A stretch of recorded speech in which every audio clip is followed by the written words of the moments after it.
এই যে দীর্ঘদিন অনিয়ম দুর্নীতির কারণে তো জনগণ আন্দোলন করে একটা ফ্যাসিবাদী সরকারের পতন ঘটালো।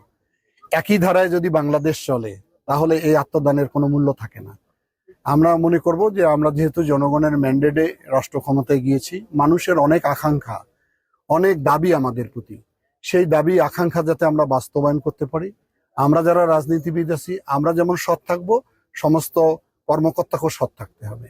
বাংলাদেশকে একটি দুর্নীতিমুক্ত মানবিক গণতান্ত্রিক রাষ্ট্র করার যে অভিযাত্রা শুরু হয়েছে আমাদের বর্তমান মাননীয় প্রধানমন্ত্রী তারেক রহমানের নেতৃত্বে, সেটা বাস্তবায়নের ক্ষেত্রে আমরা সকল স্তরের মানুষের সহযোগিতা চাই।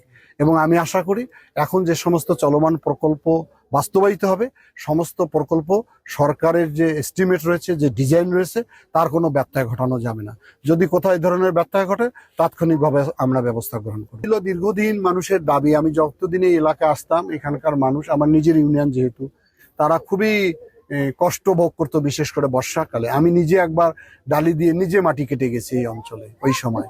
তখন আমরা ওই সরকারকে বারবার দাবি উত্থাপন করতাম যে এই রাস্তাটা পাকা করে দেওয়া হোক। বড়বাড়ির কারণে তারা এটাকে কোনো আমলে নিত না। আল্লাহ আমাকে সুযোগ দিয়েছে, সেই জন্য প্রথম আমার নির্বাচনী এলাকার এই কাজটা আমি শুভ উদ্বোধন ঘোষণা করলাম।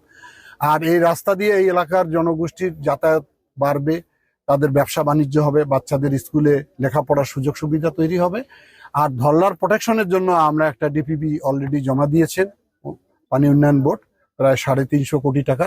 সেটা নিয়ে আমি কাজ করতেছি, প্ল্যানিং এর সঙ্গে আমি কথা বলেছি। এটা যদি প্রি একনেক পার হয়ে যায়, একনেকে অনুমোদন হয়ে গেলে ইনশাল্লাহ আমরা ধর্নাল নদীর ডান তীর প্রোটেকশন দিব।